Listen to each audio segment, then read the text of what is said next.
Richard Price and Chris Elements for Mr. Shealy, who waives his presence.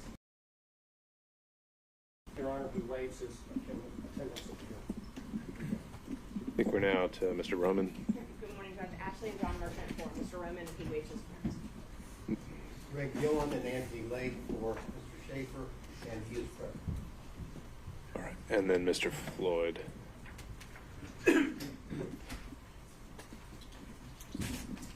All right, not seeing Mr. Floyd present today or anyone on behalf of his counsel.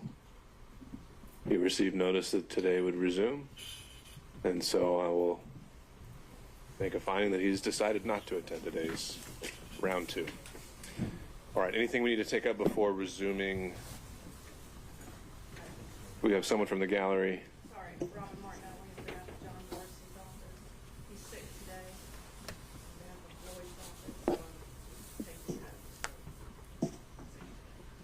Okay, and Mr. Floyd has decided what exactly? Did he?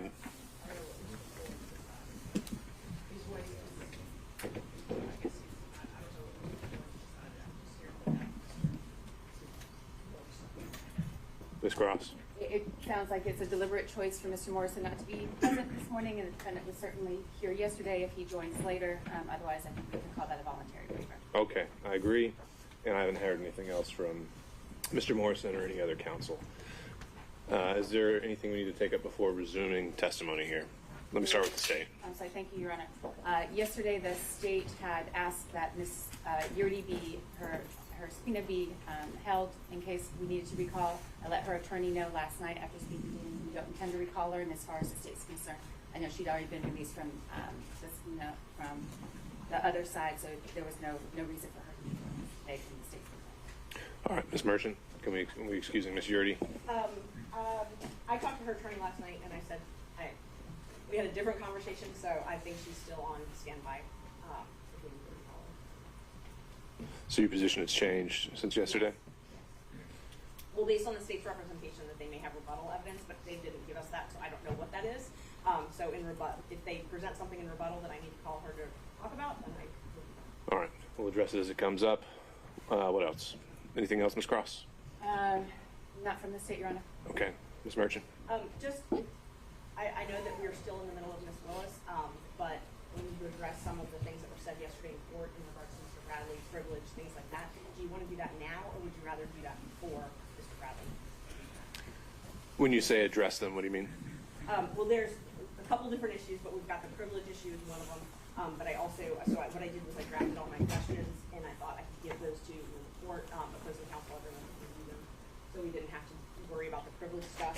There were some allegations made. I had a transcript made of the proceeding yesterday. Some specific allegations that I think I should have an opportunity to refute. Specifically that I had egregiously misrepresented, that things that I had said were patently false, and that all of that information came from Mr. Abadi. Speaking of Mr. Chopra, I spoke with Mr. Chopra. We talked to him in the car on the way here on speakerphone, Mr. Merchant and I. And he said that he didn't tell Mr. Abadi any of that information, doesn't know where Mr. Abadi got it from. Mr. Abadi says that he did, so, you know. If there's any clearing of the air that needs to happen, and if we need to get to that, I think the right time would be once we've actually seen all the evidence that comes out. So. Thank you, I just wanted to let the court know. Thank you. And in terms of the privilege issue, if you're planning to recall Mr. Bradley, and you've actually typed out some specific questions, then yes, I think that would be helpful and might allow things to proceed a little more efficiently through his testimony. So to the extent you've got those typed out and are willing to provide those to counsel for Mr. Bradley and the state, I'd encourage you to do that. And before we call him, we can get into that as well. Okay, great, thank you. And I have a copy for the court, I have one copy for either Mr. Evans. I know Mr. Abadi was objecting to privilege yesterday, but I think it's actually Mr. Evans that needs to do that. Mr. Evans is here, okay. All right, anything else from any counsel? Invoke the rule, make sure it's still in. Rule is still in place. All right, not seeing anything else. If we could bring back in Ms. Willis. Actually, Your Honor, the state has no further questions for Ms. Willis, so. All right. No need to recall. Okay, Ms. Merchant. Next witness. I think we're about to hit privilege issue. We are about to hit the There we are. presentation. Okay. Then do you need council need a moment to take a look at her questions? Yes, so I've got a copy, I guess, Mr. Evans. And then do we have Mr. Bradley somewhere in the whereabouts nearby? Mr. Chopra, I informed Mr. Chopra that he's still under subpoena, so. Well, him and his client. Yeah, I'm also with Mr. Bradley, and he's actually not here today. We need you to identify yourself for the record, sir. Nate Van Ward. He's not here at this moment. He has a doctor's appointment that he's currently in as we speak. And his representation is on the way here as well. I'd love to be able to get one of the Do you have a copy of that information? I just informed Mr. Evans. Is there one Do you have a time estimate of when he's supposed to be here? I have one copy right now. Of the questions? not for- Where's the doctor in relation to here? Yes, at the very earliest, he would be free about 10 o'clock, 10 to 10:30. All right, he's currently driving here as we speak. He's at the actual doctor's office as we speak. Okay. And And I think the council was informed of that last night, that he would not be here until at the earliest 10 to 10:30. all right, I wasn't until 10 or 10:30, but. sure. Ms. Merchant, other than Mr. Bradley, did you have any other witnesses? Not that I can call before Mr. Brown. But I do think we can take up some of the privilege Sure. questions. No, I think we can use this time to do that. So why don't y'all take a moment to look at the questions and then let me know when you're ready to proceed. My part of it doesn't have to do with the question. I understood yesterday, I know these gentlemen are looking at the same time, so you want me to wait until they've had a chance to. Well, I think you're about to maybe make a legal qualification here, so why don't we hear what you got? All right. Yesterday, it sounded as if the witness was going to decline to answer any questions at all in relation to communications or observations or anything, be it independent source or otherwise, that took place during the time of the alleged attorney-client privilege relationship, which is 2015, I think, until the present. I understood that as referencing not simply attorney-client privilege communications, but what we commonly refer to under 1.6 as confidences and secrets, which are not covered by the attorney-client privilege and are not barred from testimony or evidence in a courtroom. But it sounded as if the court is going to have to order Mr. Bradley to testify, and then Mr. Bradley will have to take a position of whether he's going to follow the court's order, heed the court's order, or whether he's not. If he does, then we'll be able to get in hopefully to the questions that Ms. Merchant has prepared on Mr. Roman's behalf. If he says, I'm not going to comply, then theoretically we're in a position in which the court will have to hold him in contempt.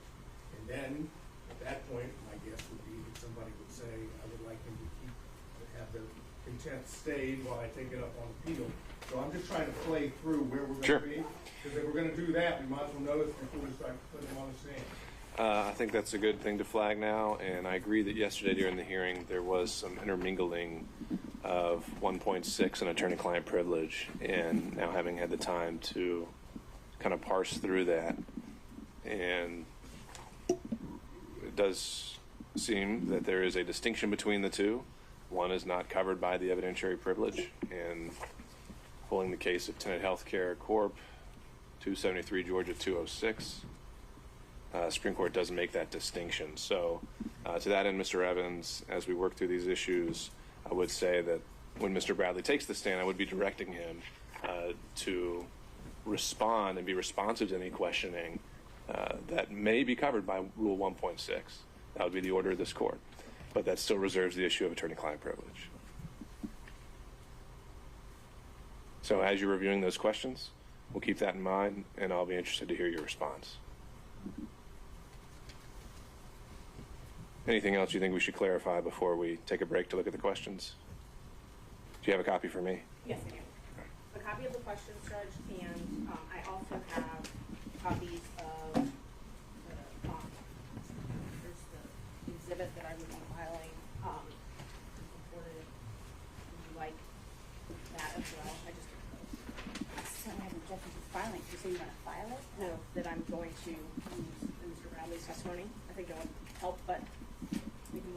use it. Yeah, for sure. Good question that I gave Mr. Allen.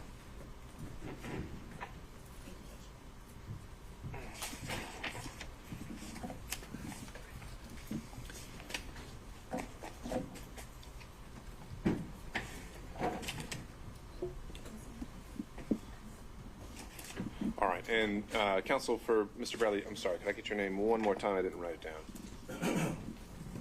Maybe I would. Mr. Ward? Yes. Okay. All right, Mr. Ward, if we could get some regular updates of where he is and how he is progressing towards the courtroom.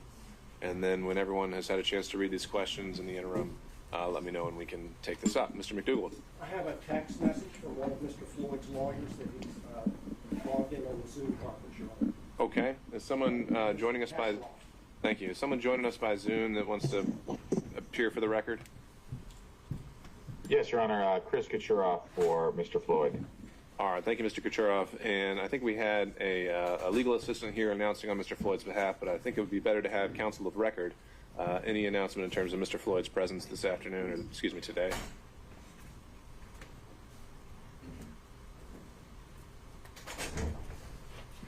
I'm sorry, Your Honor. I don't know. Did you ask a question? Yes, sir. So Mr. Floyd joined us yesterday, but I do not see him here today. Do you have an announcement about his presence for today's hearing? No, he will not be present, Your Honor. All right. We would waive his presence.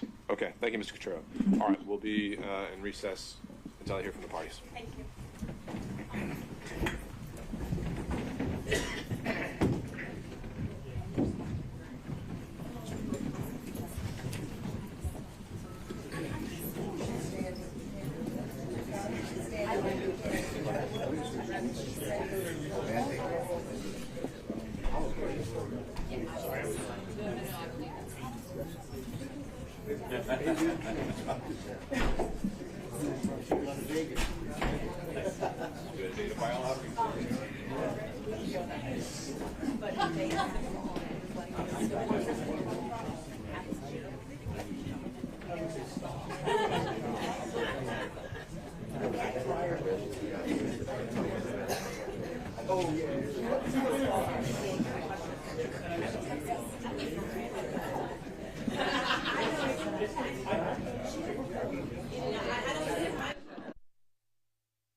is still not with us in person. However, there's a proposal to potentially move on to other witnesses.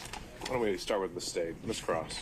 Thank you, Your Honor. Yes, in order to be efficient with the court's time, we have a witness here that I'm prepared to take out of order, and it sounds as though there's no objection from the defense, so we can do that at the court's convenience. We don't have any problem taking them out of order, but it's our understanding that Governor Barnes is here to establish that he was the first choice of Ms. Willis, and she testified to that, so I think it's cumulative.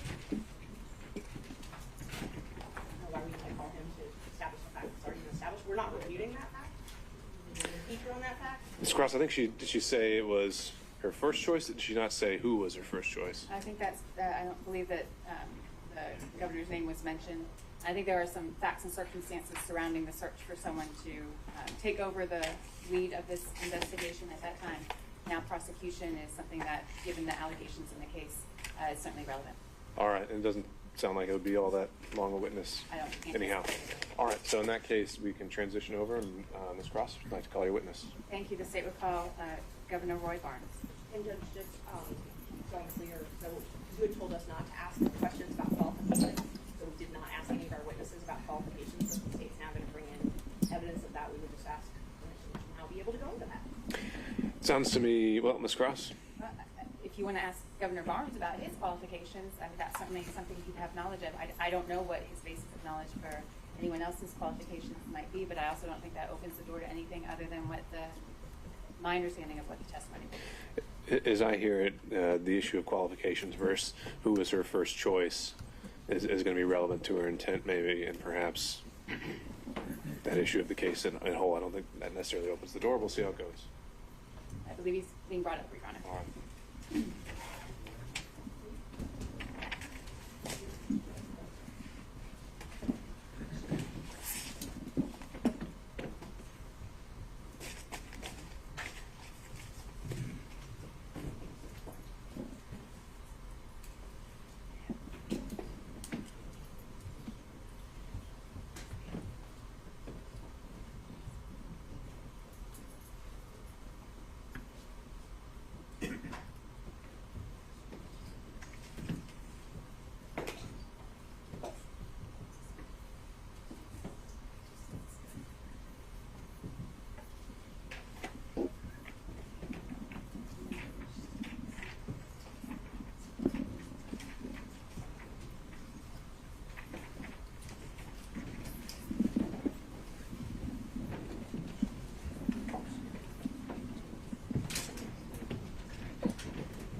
Ms. Cross, assuming this may be a 10 to 15 minute witness, does the state have other witnesses on deck that they'd like to go forward with as well? Yes, we've called to gather everyone we could, so we can go forward with another witness, I believe, after this one. All right, appreciate it.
do.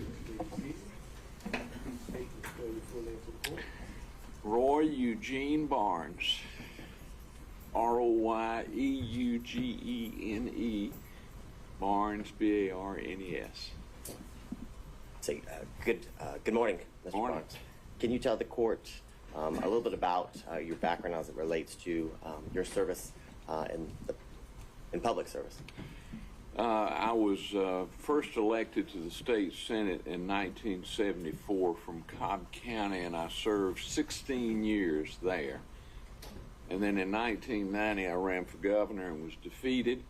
And 2 years later, I went back to the House of Representatives. I was elected to the House of Representatives and served 6 years until I was elected governor in 1998, and I served in that position until January of 2003.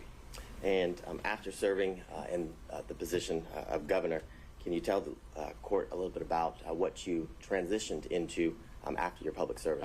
I did exactly what I was doing before I was elected. I went back to practicing law in Marietta, Georgia, with my daughter, who's now a judge of the state court, and my son-in-law. And now we have, I think, 6 or 7 lawyers. Charlie Bailey back there was one of them at one time. Okay. And Governor Barnes, would you consider yourself to be a trial lawyer? Yes. That's, Okay. We don't write contracts or we don't write wills. All we do is try cases. And I want to direct your attention back to 2021, where you approached by the District Attorney of Fulton County, Fani, Willis, about being a special prosecutor. I was. I don't recall the exact date, but I know it was sometime in 2021. And she asked me to come down, and I met with her and Nathan Wade, and there were several other in the meeting. She asked me, said they were beginning this investigation, and she asked me if I'd be interested in being special prosecutor, to which I replied that I had mouths to feed at a law office, and that I would not do that. And also, I just had a bad, well, I won't say bad because it happens from time to time, but I just had the FBI to report a fella, a militia trainer, to me that said they were concerned that he was making threats against me. And because I thought it was because of the flag, but I asked him and he said, no, it was because I was too close to the Jews, quote unquote. And I told D.A. Willis I'd lived with bodyguards for 4 years, and I didn't like it. And I wasn't going to live with bodyguards for the rest of my life. Ultimately, you turned down. Yes. Yeah, I told her. I said, I'm not interested. Nothing further from the state. Ms. Merchant. Ms. Morning, Marshall. Governor Barnes. How are Morning. you? Just fine. How are you? Good to see you. Good to see you. You said it was sometime in 2021. Do you remember? I think if it early? was. I don't remember the dates. They all go. I could look it up on my calendar at the office, but I don't have that. Well, I want to ask you about some statements that Ms. Willis made March 28th, 2021. She was talking about assembling a team for this case. Are you familiar with her work assembling a team for this case? Well, I assume that's what she was talking to me about. But besides that, I don't know. And I know you had said you had a meeting with some folks, and Mr. Wade was at that meeting? Correct. Okay. So he was with the district attorney interviewing you about taking this case? Well, of course, I know Nathan very well, as you do. Yes. And I exchanged pleasantries with him, but the conversation was with Ms. Willis. Okay, with Ms. Willis. Were you aware at the time that her team consisted of Brian Watkins, Megan Vargas, Sonia Allen, Shannon Trotty, Sal Chan, and John Floyd? She had reported that was her team on this case. I know John Floyd was involved, and she probably told me the others, but Listen, I barely remember what case I tried last year, much less every word that was said in the conversation. I understand, fair enough. But she said she was looking to hire more lawyers and investigators to work on this case. She told me, it was to me, she said, would you be interested in being special prosecutor in this case? And I gave the reply that I've already known. I mean, about hiring other lawyers or whatever, I don't know. All I can testify to is what she told me. Did she tell you at all why she wanted to hire special counsel and not use someone who was an ADA, not have an actual employee? No, she did not. I mean, we did not discuss that, and but I would assume it was because in a case as big as this that you'd have to have some decision help. I know John Floyd has been in some cases over the years out in Cobb County, for example, and others. Would you agree that an employee of her office, someone who was paid a state salary or a county salary as an ADA, could handle a case like this? I couldn't tell you that unless I knew the person, knew their experience, and really had been with them in a courtroom. All right. Pass an opinion on that. Thank you. Yes, ma'am. Say no. Hello, Mr. Sadow. It's been a while. It has been a while. I hope you're well. I'm doing fine, just getting older, but that beats all time. That's true, but that applies to all of us, I believe. Yes. I think you indicated that if you had your calendar, you'd be able to pinpoint a date for us. I would. Is there a way for you, for example, at a break, before you actually leave, to contact your folks to see if you can get a date? I guess I could. I don't know how far back we archived those, but I assume I could. Would you be willing to give that a shot for us? I mean, I'll do whatever the court instructs. So if I ask the court and the court says, go ahead and you could do it, that's all right? I'll do whatever the court instructs. I hear you. And you should too. I try to live by those words. I'm not always successful, but I try. If I pinpoint a date, for example, I think the record is clear that Mr. Wade was hired for the position on November 1 of 2021. Does that help you at all? No, it does not. Okay. Then let's go to the meeting. It sounds like it was just one meeting. Yes. And could you tell us where that meeting took place, if you remember? It was in the conference room adjacent to the district attorney's office. So it was in this, or the adjoining building? It was in the Lewis Slayton building. And District Attorney Willis was there, obviously, right? Yes. Yes. And Mr. Wade was there?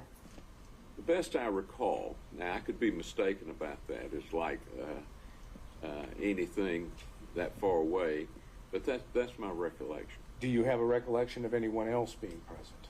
Yeah, there were some other folks, but I don't remember. Do you remember, were you introduced to Mr. Wade by anything other than you already knew him? Was he given a title or anything? So at least as you're there, if I heard you correctly, Miss Willis did all the talking, Mr. Wade did not. I mean, we exchanged pleasantries, but as far as the basis of the conversation, the reason I was there, Ms. Willis did the talk. And would you be able to give us an estimate how long this meeting lasted? Probably, just rough. Probably an hour. And during the meeting, you made it clear, but it was the thanks for the offer, but no thank you. Oh, yes, I did. As I said, I started off as a prosecutor, and for about 10 or 15 years, I did nothing but criminal. And then, but I've tried to move away from it and do primarily civil now. Mr. Gillen and I have done some white-collar cases over in federal court. I've got one over there right now. But it's generally business related, where I have a client that's got a kid or him getting indicted. And the case I have over there now is an alleged fraud case. Fair to say that based on your career and the work that you've done, you've handled high-profile cases, correct? I have. I've handled some pretty good cases. I sued Syria one time for beheading a client of mine, recovered $82 million. I guess that's the best high profile, but that was in D.C. I tried that up in D.C. And what would be considered complex cases, you've handled those as well, correct? Yes, I mean we regularly do mass torts, class actions, business torts, breach of contract, and most of those are complex, requiring many experts.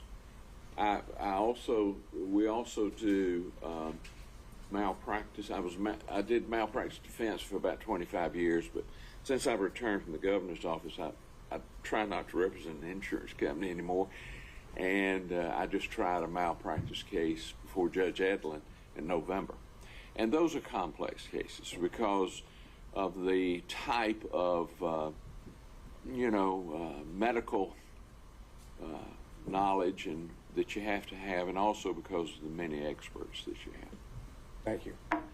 Did Ms. Willis, and this is the last question, did Ms. Willis tell you why she had sought you, why you had been her choice? No, I hadn't, but, I get consulted fairly often on major cases. Would you believe, based on circumstances in which you were given the offer, that it had to do with the fact that you had handled complex and high-profile cases in the past? It could have been. I know her very well. I tried a case against her.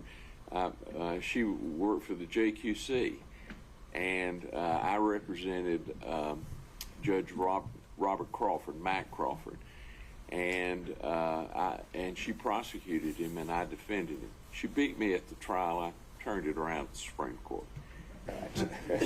So you had some experience with her. I had plenty of experience with it. She's a very qualified young, well, everybody's young to me, but she's a very qualified young woman. After that one occasion, did you have any other contact with her in reference to the position itself or who she might be considering? I had some conversations with her or Jeff DeSantis or some of those, but not really an in-depth, about who she should hire or anything like that.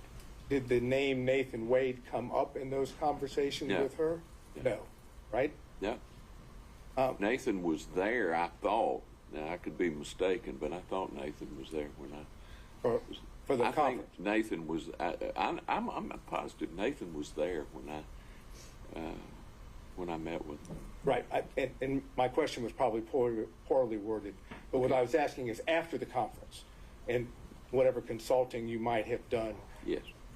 Did Ms. Willis or Mr. DeSantis bring up the name Nathan Wade as a special prosecutor? I don't think so. I don't recall one. I mean, Nathan is a good organizer. Nathan can organize stuff. I've watched him over the years.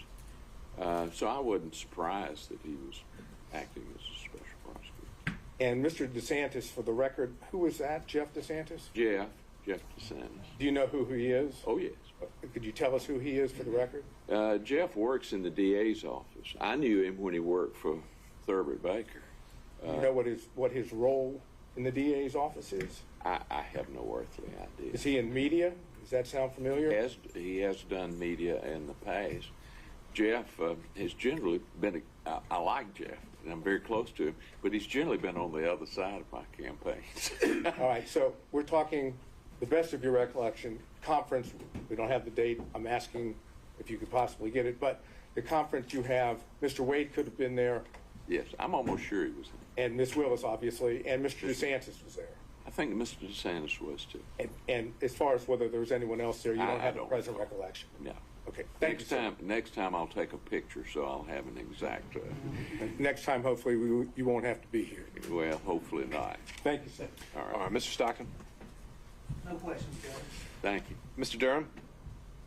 No questions, Your Honor. Mr. McDougall.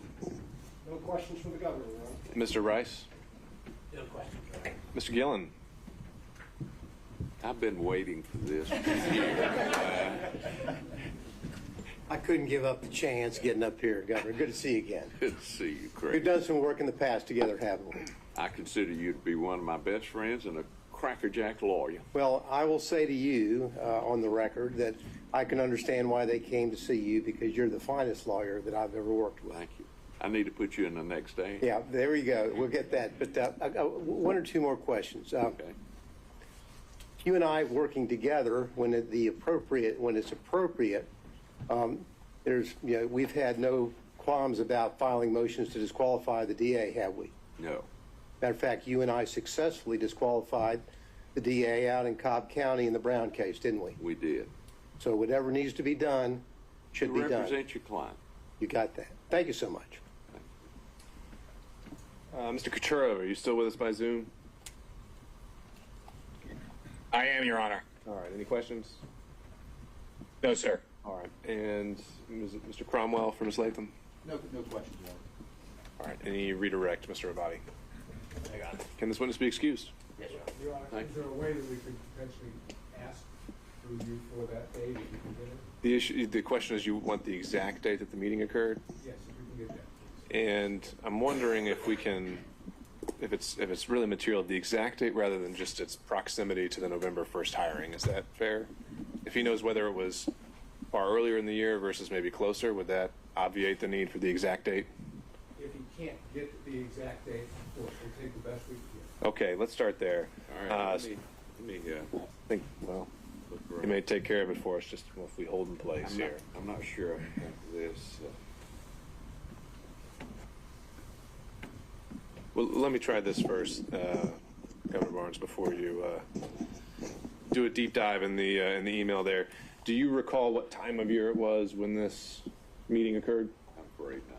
Okay. I mean, you know how this is. The cases and the days moved together. I had a fellow a few years ago that said I represented him in 1978, and I told him I'd take his word for it. Now, I gotta ask, though, you wouldn't do that if it was a question of him saying he just paid you. No, I would not. I will tell you, I believe lawyers should be well paid, Mr. Senator. All right, so sir, is that something I'll have to look. It didn't come up right here. Okay. All right, we'll ask this witness to step down subject to recall. And that might be something the state can present with stipulation as well. All right, thank you, sir.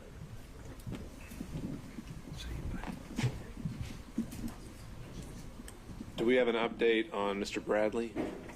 Lawyer. Lawyer should be here. He's probably outside downstairs.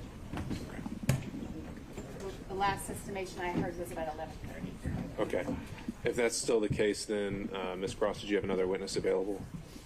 But having brought over, it's Mr. John Floyd, not the special prosecutor John Floyd. John Floyd is District Attorney Willis's father.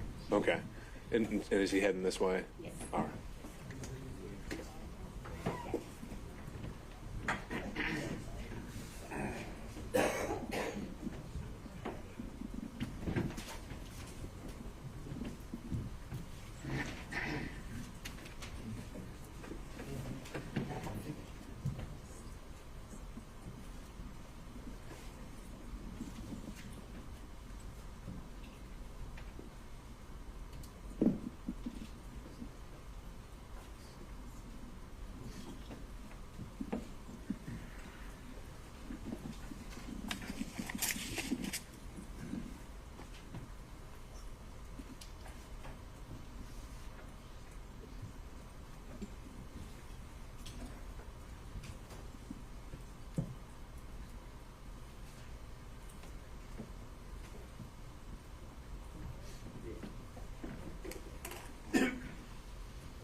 Mr. Ward, we're just holding in place for taking witnesses out of order. Do you have any updates on Mr. Bradley?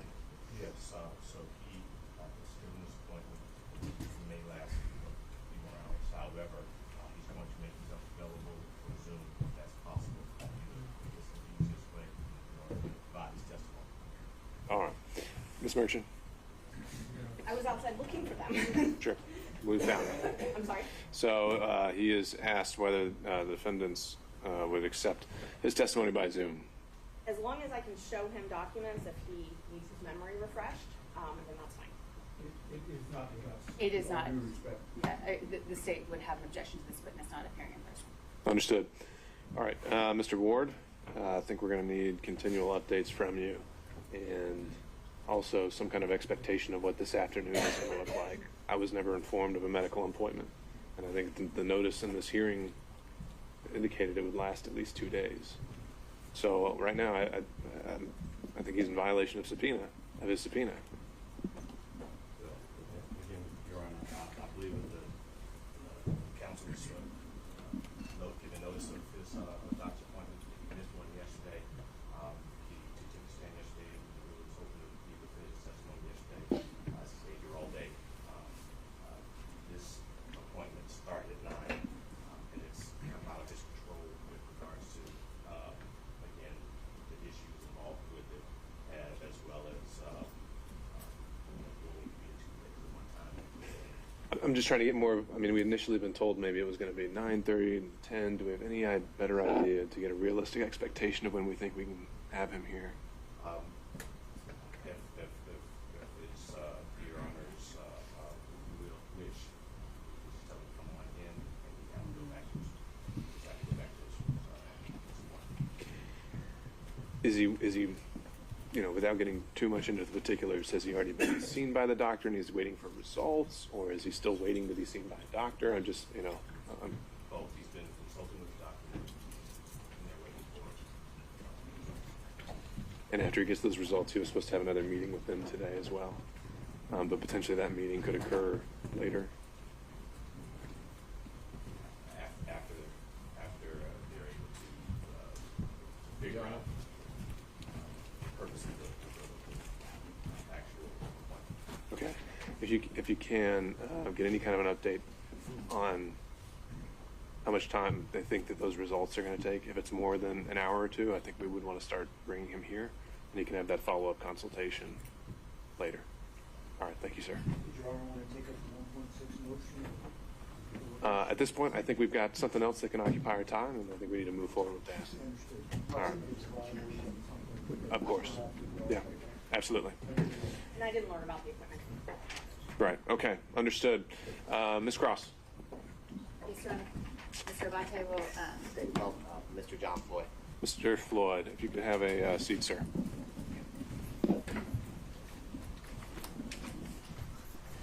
may I approach the witness quickly?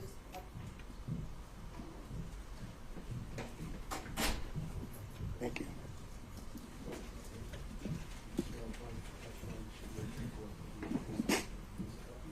I do. Please state the spell your full name for the court. My name is John Clifford Floyd III. Say, good morning, sir. Good morning. Can you tell the court, are you currently retired? Yes, I am. And prior to being retired, can you tell the court a little bit about, did you work in the legal career? Were you a I lawyer? was an attorney. I practiced law. I've probably tried 1,000 cases. About 50% of my practice was criminal law. 25% of it was family law, and the rest was whatever walked through the front door could pay for it. Okay. And Could we wait 1 second? If the governor's come back, he might I have. do. My calendar shows it was October 26, 2021. All right. And would defense counsel accept it as a stipulation, or is there any follow-up questioning needed on that? Mr. Barnes is still considered under oath on this point. All right. I'll just look for a show of hands or for someone to speak now on Zoom, and hearing none. Thank you, sir. You're excused. And, sir, can you tell the court, are you from Atlanta? No, I grew up in South Central Los Angeles. I spent most of my legal career. I would say in Washington, D.C. was kind of the circle, but I've tried cases all over the country, and I tried the longest. I was the first lawyer to try an international criminal court. I was with the International Criminal Tribunal for Rwanda. I was in trial there for 4.5 years in Arusha, Tanzania, and Hague in the Netherlands. Okay. And when you weren't there, it sounds like your kind of center of gravity was Washington, D.C. Correct, but I've tried cases in West Virginia, Maryland, Florida, California. All yes. over. Yes. And do you, sir, can you tell the court, do you have any children? I have one daughter, Fani Willis. Okay. And I want to direct your attention back to 2019, okay? Yes. Back in 2019, can you tell the court, did you move here to Atlanta? I was living in Johannesburg, South Africa, and unfortunately, for some reasons, I could not get an extended visa. When I retired from the practice of law in 2018, I moved to South Africa, and I had to leave South Africa, and I did then come to Atlanta. Okay, and do you, sir, remember about the time period in 2019 when you moved in with your daughter here in Atlanta? It would have been the spring or summer of 2019. And after you moved here, did you get a driver's license to kind of confirm your residency within Atlanta? Well, my driver's license for the District of Columbia was going to expire on my birthday, which is in October. And yes, I did get a license here in the state of Georgia. Your Honor, may I approach the witness? Yeah. If you could just take a look at what's been marked as Stacy's. Okay, Your Honor, would you, if you don't mind, my eyes are very bad, which is one of the reasons I retired, and so I need a magnifying glass, so I'll be constantly. Thank you.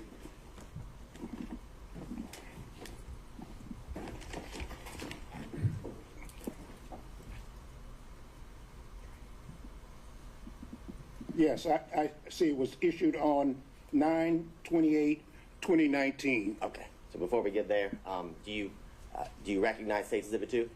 Yes, just my driver's license. And is State's Exhibit 2 a fair and accurate copy of your physical driver's license? Absolutely. This time, Your Honor, the State would tender what's been marked as State's Exhibit 2 into evidence. Seeing no other objections, is submitted. State's Exhibit 2 is submitted for the record. Now, and for the record, Your Honor, the State is going to supplement State's Exhibit 2 with a redacted copy of the license. The current copy is not redacted with the address and things of that nature. All right, and do we need to mark that differently in any way? I will mark it as State's Exhibit 2A. Perfect.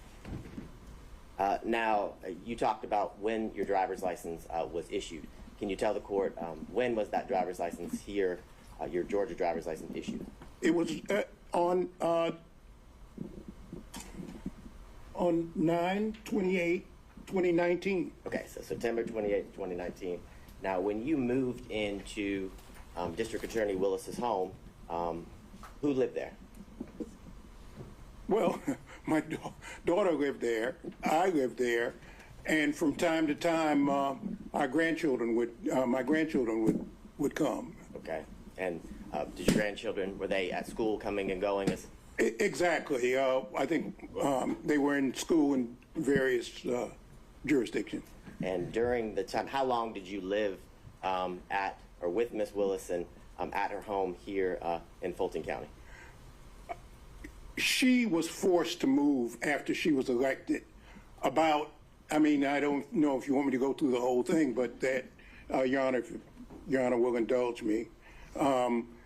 After she was sworn in on January 1 of 2021, and on or about the 3rd of February, at probably 5:30 a.m. in the morning, there were people outside her house cursing and yelling and calling her the B word and the N word, and just, it was bizarre, okay? It just... Sorry?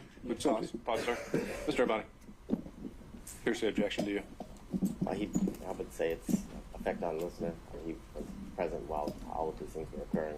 But I can... No, that's... And he's saying he was personally present to hear these things? Yes. Okay, overruled. Okay, and fortunately, the neighbors called the police and disbanded the group, and, it was just, it was just, I hadn't seen anything exactly like it before. Okay, and after that happened, can you tell the court, did Ms. Willis have to move from her home? Yes, she was forced to leave. Okay, and can you tell the court, after she was forced to leave, shortly after she was sworn in, did you remain at her home in Fulton County? Yes, I stayed there really until 2022, I guess. And from what you described, did you fear for her safety? Absolutely. Not only did I do that, the South Fulton police, they brought somebody, a man with a dog, because there have been so many death threats. And they said they were going to blow up the house. They were going to kill her. They were going to kill me. They were going to kill my grandchildren. On and on and on. It just, it became, and I was concerned for her safety.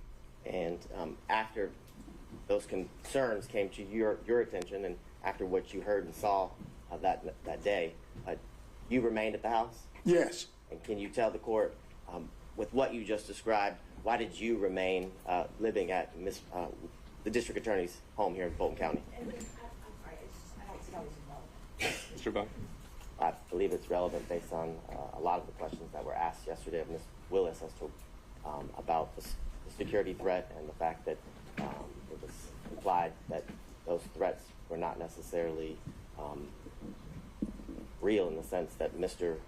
Floyd remained in the home. There were many questions about the fact that he remained and her children could still come and go to the house. I think it's relevant based to the testimony that was elicited from defense counsels yesterday.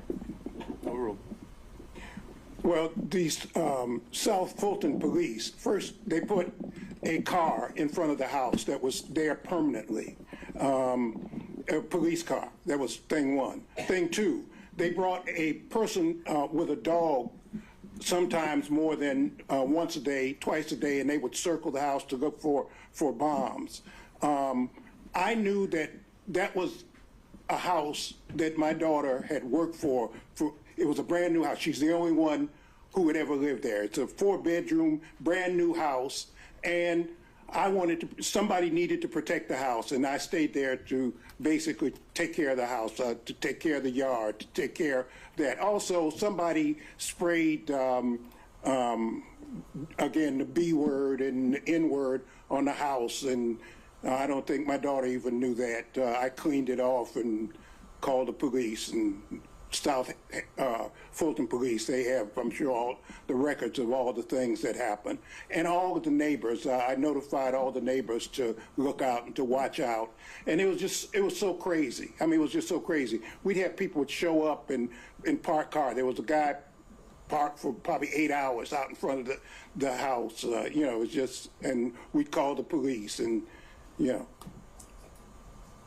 Now, at the time that you lived there with Ms. Willis, and I guess even when you remained, so during the time period of 2019 to the end of 2020, are you aware if Ms. Willis was dating someone? Yeah, she did. She had a boyfriend when I first got there. And did you meet her boyfriend? Yeah, I met him often. Okay, and did you know him by any specific nickname? Yeah, Deuce. Okay, and can you tell the court while you were living there, how often would you see him? Sometimes every day, sometimes, every other day. He was a disc jockey or something, and he had all this paraphernalia that I'd have to move out. It was a thing with the keyboard, things that play music and so forth. So. Now, when you moved in 2019, and then throughout the years in year 2020, 2021, had you ever met someone named Nathan Wade? I did not meet Nathan Wade until 2023, about a year ago, when a reporter by the name of Issakoff interviewed me. That was the first time I had met him. You said that was in 2023? 2023, right.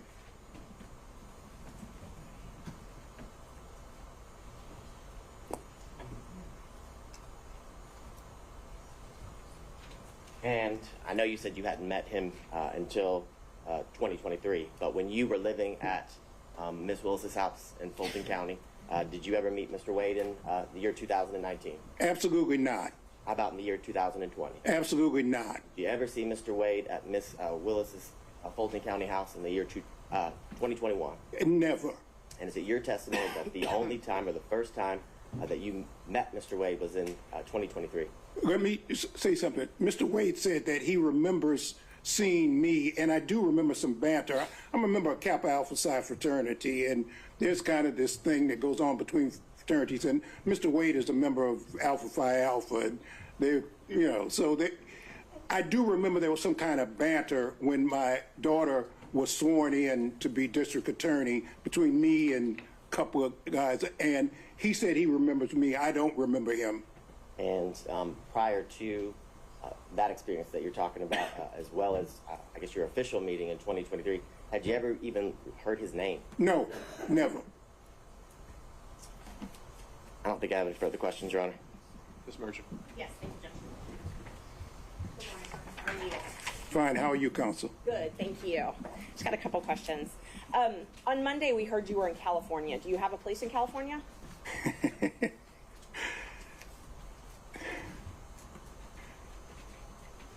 People always ask me about where do I live. I guess I live right here, sitting in this seat right now. But yes, the answer is I have a place in Los Angeles. Okay, you do. All right. So do you share time or split time between Los Angeles and Georgia? Actually, I'm working on a documentary film, and I'm supposed to be being filmed not for this trial, but I'm supposed to be being filmed right now. It was planned, and we had to stop it because they asked me to come here. But the answer is I'm working on a documentary, and I'll be in California until I finish the documentary if we don't have another actor strike and we don't have another writer strike. So do you own property in California? No, I don't. I live with a friend of mine. You live with a friend of yours. Okay. Yeah. And when did you first move? Well, let me qualify with the dates. Did you spend any time in 2019 in California? No, and the reason I didn't is that when I first came here, the answer is no, I did not. What happened was COVID. Once COVID hit, I was just paralyzed. I couldn't go any place. I couldn't go anything. I mean, I'm a theater buff. I used to go to theater at least once a week. But when COVID hit, I just couldn't. I couldn't go to the dentist, which I need to do. Or, you know, it was just a thing. So I was just stuck. I was just stuck there. I may be wrong, but I believe COVID hit in 2020. So I was asking about 2019. In 2019, did you spend any time in California? Before COVID was even here in the United States, remember I lived in South Africa and I've traveled the world. I knew COVID was coming before. I knew COVID was around before. They may have announced it in 20, but in fact, I knew about it and I knew what was happening in 19. Okay, so let's walk through 2019 then. You said you moved here in September. So no, I didn't say that. I moved here probably prior to September. In September is when I got the driver's license. I probably moved in the springtime. I'm sorry, you did. You said spring, summer. I see that in my notes. So spring, summer 2019 is when you moved here. So up until spring, summer 2019, where did you live? I lived in Johannesburg. Well, I lived in Washington, D.C., 2018. I had planned to retire for the rest of my life in South Africa. I had worked for Nelson Mandela and the Free Mandela and get that. And someone I'd gone to law school, he had located there after Mandela was freed from prison and became president. I was going to live there for the rest of my life, but unfortunately, because of political reasons, I could not stay in South Africa, and I was forced, in a sense, to come back to the United States. Okay, so let's just focus in on the period from, let's just start with October 2019, okay? We'll call that the relevant period. October 2019 until the end of 2019. Were you in Georgia every single day of that year? Absolutely. Okay.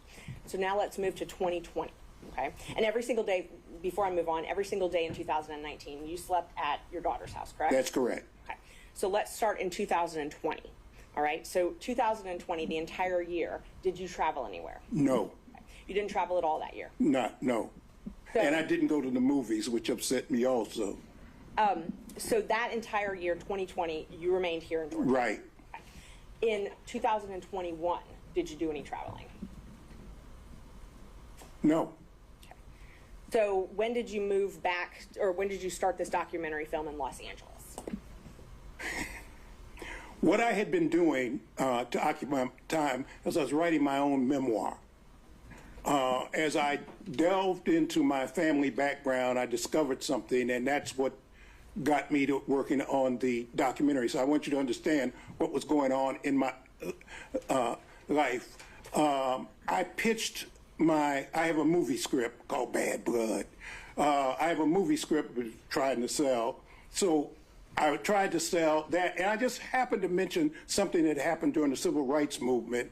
SNCC, it's called the SNCC 5. The legendary Peter Fitzsimmons was interested, and so with Peter Fitzsimmons and Leah Smith, we're now doing the documentary. So I don't want to interrupt you, but what I was asking was when you moved to Los Angeles, not what you moved there for. Well, you keep saying moved. I haven't moved to Los Angeles. I spent more time in California, in Oakland, if you really want to just be, because Peter is basically San Francisco based. So we're working on the documentary. Okay. I was in Los Angeles because I was going to the Pan-African Film Festival, and that's why we were there. And the way Hollywood works is, you know, when you make connections, and film festivals are a place to try to sell ideas and meet people and organize things. You still own property in Washington, D.C., correct? No, I don't. You don't own property at 1467 Roxana Road, Northwest? That's where I used to live. That's where you used to live. Did you own that property? Yes. Okay. And you owned that property when you moved here in 2019? Yes. And you owned it in 2020, correct? Well, you talk about a very complicated issue. I left the property. There was a dispute between me, and I had gotten a reverse mortgage company. And there was a dispute between me and and I just, I walked away from it. Okay. You walked away from it with almost $300,000? Yeah, what is the relevance of that? Where he lived and registered to vote. That's what they brought in. So that's. Why is the money he got from the sale relevant at all? It's the only proof I have of that he owned that address. So I can move on, though. Right. Okay. When did you sell that property? I didn't. The reverse mortgage company took it. Oh, okay. So in 2019, when you got your driver's license here, Yes. the next day you registered to vote, correct? I think it may have been the same day, but maybe it was the next day. I don't remember. But you didn't own property here in Georgia that day? No, I was living with my daughter.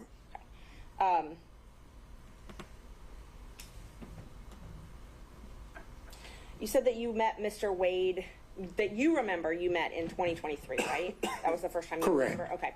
And I wasn't really clear. You said something about meeting him. Was it with Mr. Isikoff, or did Mr. Isikoff tell you? No, I was being interviewed by Mr. Isikoff. Okay.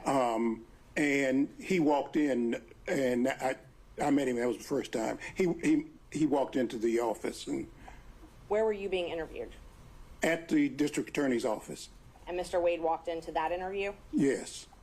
And so Ms. Willis had not told you about Mr. Wade prior to that? Absolutely not. So she didn't tell you anything about their relationship before you met him that day? No. But Mr. Wade remembers meeting you in 2020? He said that at my daughter's swearing in. I do remember that we having some banner about fraternities, but other than that. Oh, at your daughter's swearing in, okay. Right. That's all I have. Just one moment, Judge. Nothing else. Thank you.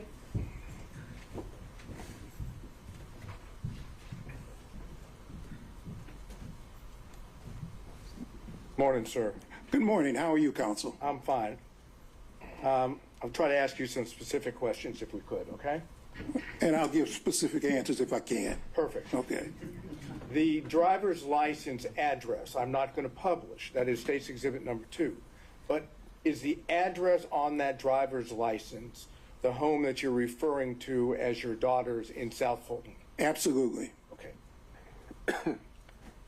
It was unclear to me, maybe no one else, but it's unclear to me, when did you stop living at what I would call your daughter's home in South Fulton? Things got so bad and threats got so many, even against me, that the house became basically uninhabitable.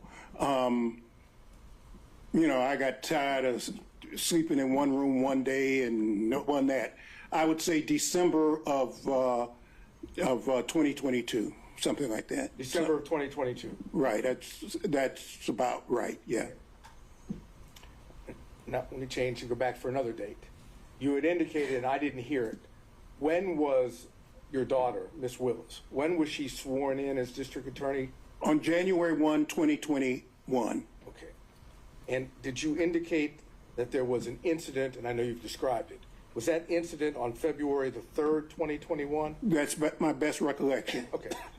So my question then is, after February 3rd of 2021, how much longer did Miss Willis stay at the house before she moved somewhere else? Very short period of time, and I cannot be precise, but I would bet all the money I ever made, it wasn't more than a month and a half, if that long. Okay, so we're talking about, best of your recollection, end of February into the beginning of March, give or take, of 2021, when Miss Willis would have moved to a different location. Exactly. Okay. And did Miss Willis return to the house, that is, the house that you were in, at any point in time that you can remember? From time to time, she and her security might show up for her to pick something up or take something or something, okay. But she always would come with her security. Okay. My question was poorly worded, I apologize. Did she come back permanently to her house? Oh, absolutely not. Okay, absolutely not. So as far as you're aware, that once Miss Willis left the house, her house, South Fulton house, so the record's clear, in either late February or into March of 2021, best of your recollection, she's not returned to that home to live. No, it became uninhabitable. I mean, it just, that's okay. I would have to walk around that house looking out of every window. I made a habit of having to walk around the whole house. I got lights so that if somebody would come at night in the back, so that those kinds of reflecting lights, I had those put up. I don't mean to cut you off. Okay. All I was interested in is whether she had ever returned. No, the answer is no. Okay. Now, when Miss Willis, when your daughter left the home, time period, end of February, beginning of March, give or take, 2021, do you know where she moved to? No, and I didn't want to know. I intentionally did not want to know, because I was not, if somebody stuck a gun to my head and I could tell them, I wasn't going to tell them anyway, or I'd have made up something, but I didn't want to know. Okay, so would it be fair to say that if you didn't want to know, you never visited her at the place that she moved to? Oh, I never did. Never did? Never did. Okay. Do you know how long she stayed at the first place that she went to after she left her house before she moved to a second place? What I know, and this is hearsay, counsel, is that my daughter has had to move something like 4 times. But do you know any potential? No, I don't know any place. I was taken one time for Christmas Day.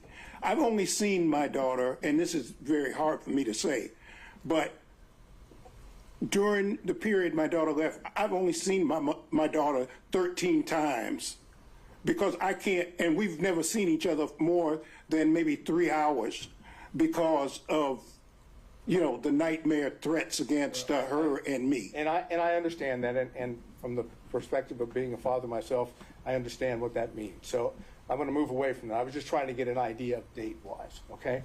So let me try to get one more date. In 2023, when you were being interviewed by one of the gentlemen that wrote the book at the DA's office, and Mr. Wade came in, can you give us, other than 2023, what the date would be? I'm sorry, I can't, Counsel. How about spring, summer, any idea? I would guess spring or summer, but I can't. Okay. I don't. I'm sorry. And you've already indicated, at least to your recollection, that was the first time that you'd met Mr. Wade. Oh, absolutely. Okay, I'm not arguing with you about that. I want to go to Miss Willis's boyfriend that you referenced. Okay, you met Miss Willis's boyfriend, as you've characterized it, when you came here in 2019. Correct. And you met him on one occasion, several occasions? Oh, no, I saw him often. Oh, so you mean there was no secret that she was dating this man? Not from me. Not from you. And not, he was a disc jockey of some kind. I think he had a government job during the day. I don't know what it was, but apparently he would do weddings and so forth and so on. He was a disc jockey, play music. So he had all his stuff was always in the way, and I was always having to try to push it aside. And you know, anyway. But Ms. Willis, your daughter didn't keep him from you, correct? No. No, I mean, there was no doubt he... I mean, we lived in, my daughter and I lived in the same house. I mean, you know, he came and went, you know. Right. Now, when did you learn that your daughter had a romantic, personal relationship with Mr. Wade? Well, about 7 weeks ago when it, as a matter of fact, I just found out when other folks found out. Okay. But as your daughter, as I understand it, never told you one time in the year of 2022 that she was dating Mr. Wade, correct? That's correct. And until recently, you didn't know from anyone, including your daughter, that she dated Mr. Wade, correct? That's correct. That is, whatever the relationship is between father and daughter, she kept that a secret from you, correct? Correct. That's all I need to know. Mr. Stockton. No.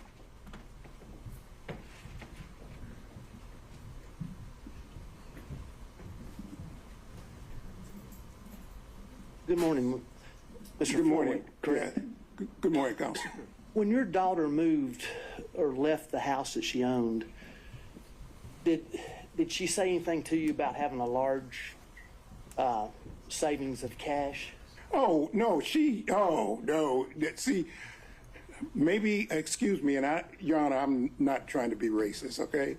But it's a black thing, okay? You know, I was trained, and most black folks, they hide cash or they keep cash. And I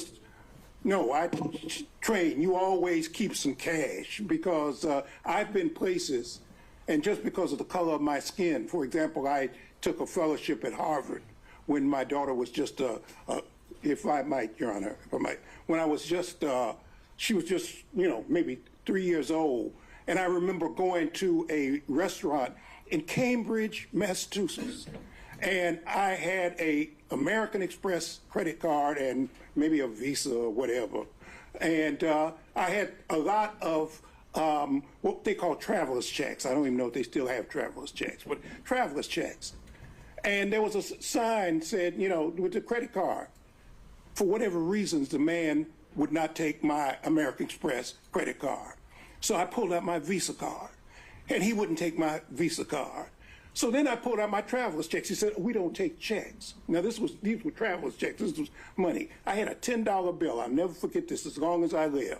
And he said, the bill for my wife at the time, Fani's mother, Fani, and myself was like $9.95, and I had a $10 bill.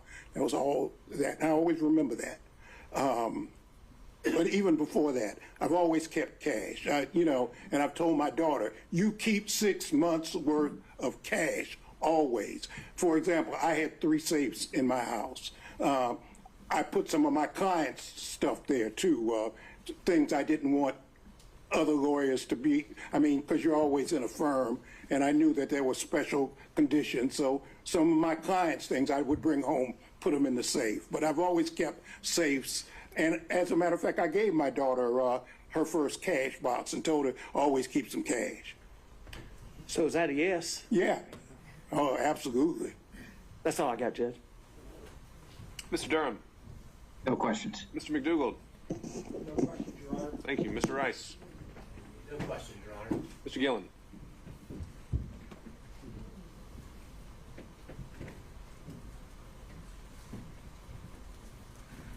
It's still morning. Good morning, sir. Good morning, counsel. How are you? Just fine. Just a few questions following up.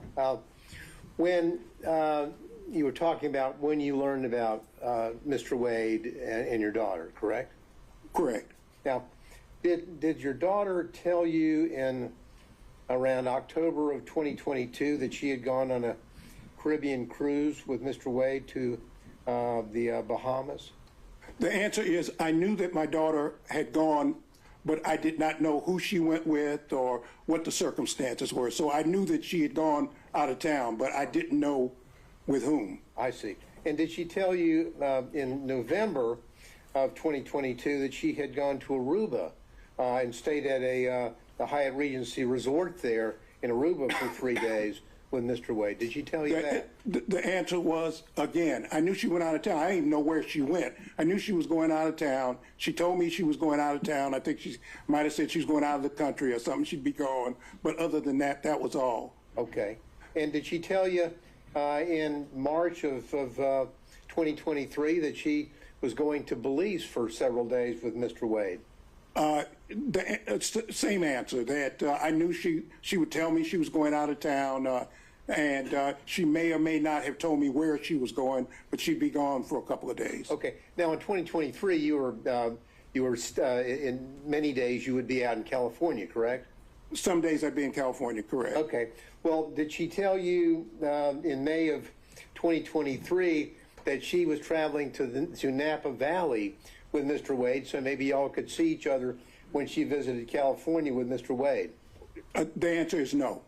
And so the first time that you ever met Mr. Wade or learned about Mr. Wade, to your recollection, was in 2023? That's correct. That's all I have, Your Honor. Thank you. Mr. Kachuroff. On Zoom. Yes, Ron, just a couple quick questions.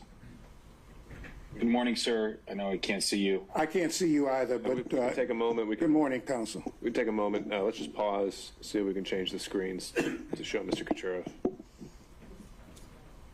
Sorry.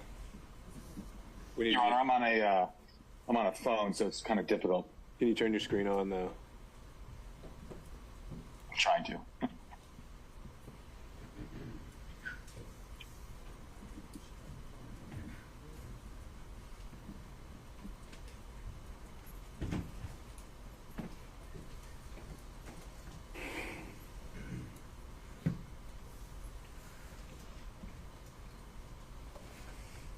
Does that work? Just to hold one more moment? All right, there we go. You can proceed, Mr. Kachuroff. Sir, you seem to know about the issue of cash in this transaction. You said it was a black thing. How did you know that the cash was going to be an issue in this testimony? Because I was asked for it, and I was prepped by the lawyers, and they asked me about it. What else? And did you speak with Mr. Wade about your testimony? No. Did you speak with your daughter about your testimony?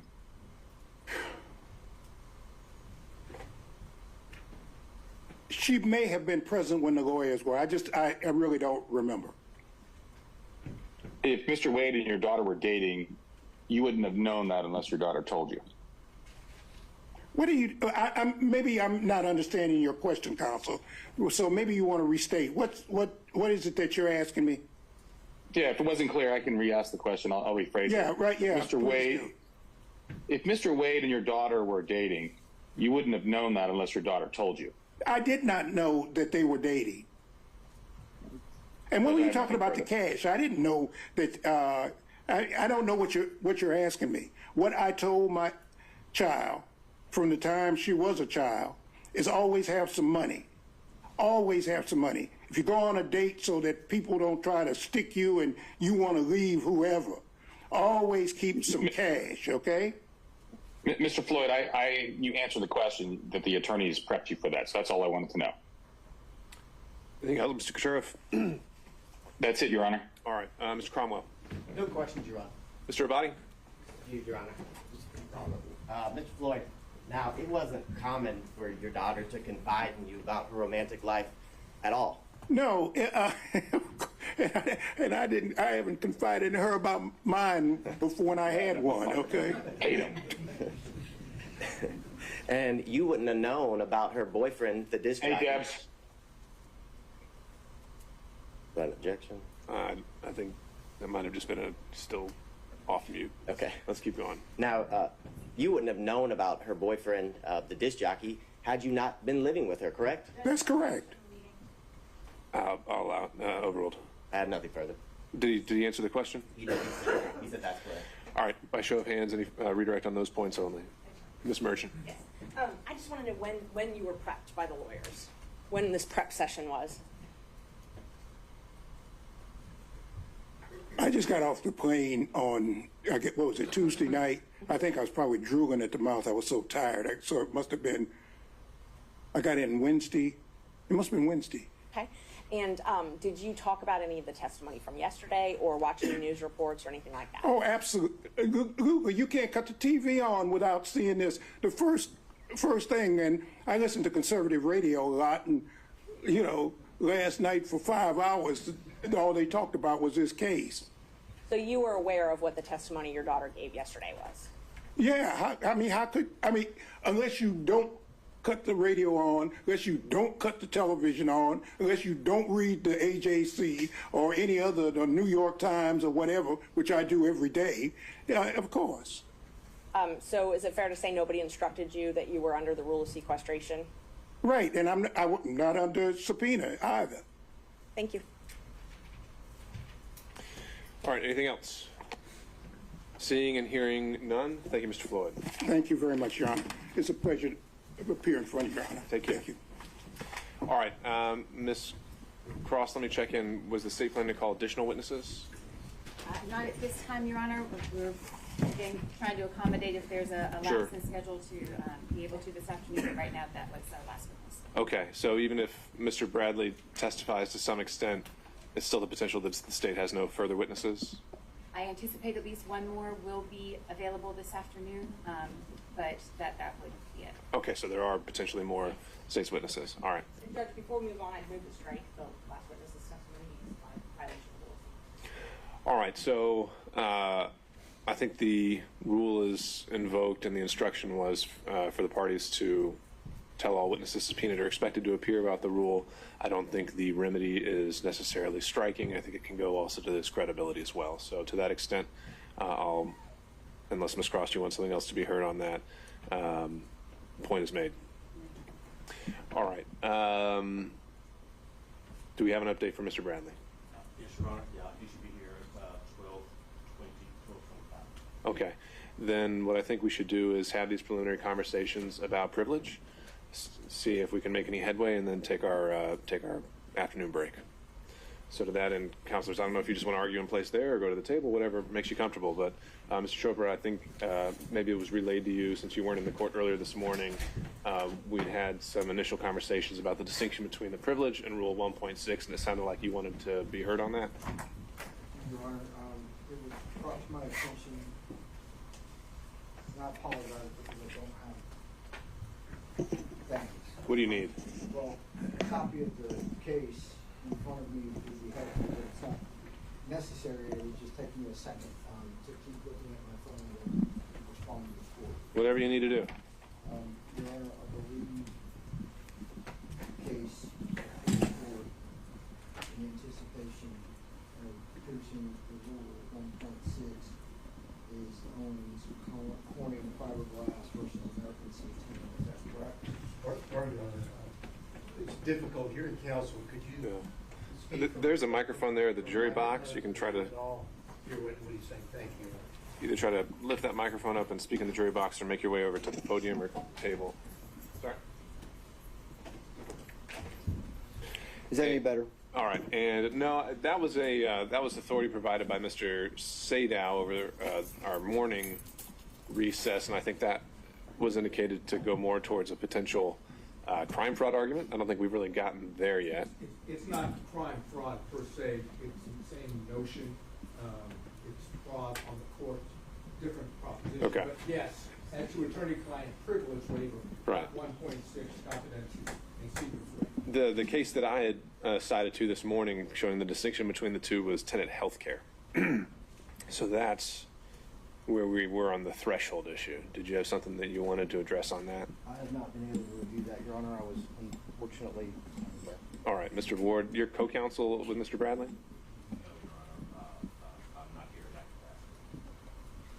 Remind me why you are here. I'm here just assisting. You're just assisting. Bradley. Okay, so you are co-counsel on this. Well, this morning when you were asking where he was, I had to make sure everybody knew that he was here. That's what I was doing this morning. Okay. Oh, this is, the judge is saying it's tenant. Right, and the citation for that is 273 Georgia 206. Judge, And I'll give you time to review that. In the meantime, what other things that you want me to know? And perhaps at this point we just take our break now, unless you also want to talk about the questionings that were provided by Ms. Merchant, seeing if there's anything we can achieve. so that I can be clear, it is apparent that at this point we're going to go into whether or not 1.6 provides privilege for Mr. Wade, even though he has specifically stated that he does not waive that privilege. Therefore, it would be incumbent upon the court to issue an order to demand that Mr. Bradley, over and above the privilege afforded in 1.6, is required to testify. Is that correct? That's right. That's what we covered this morning.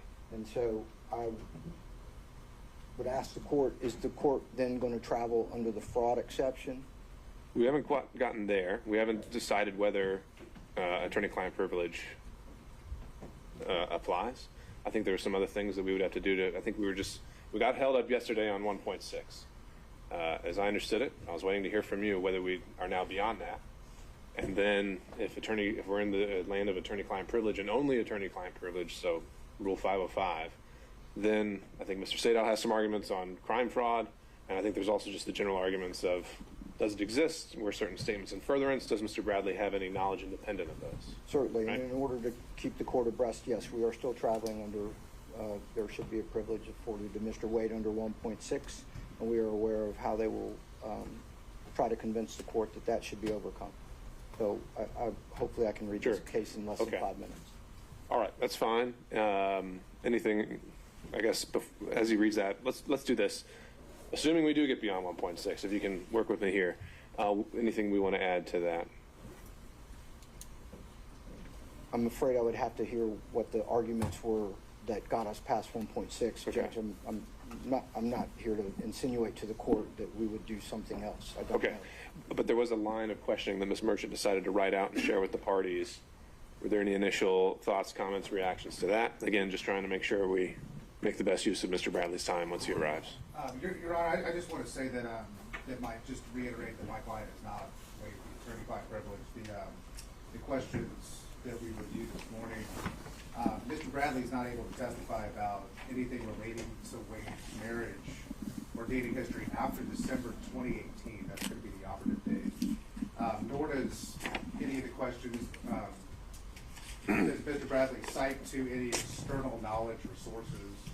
Anything he will say would be derived entirely from privileged communications with our clients, so we just want to renew our objection. Okay, so certainly the assertion of the privilege is confirmed and for the record, and I think, again, this is where we got held up yesterday, is that I know you're asserting that certain answers to these questions would be covered by privilege. I think there's still some boxes we would need to check before we can confirm that, and we'd have to check those boxes with Mr. Bradley before we can get there.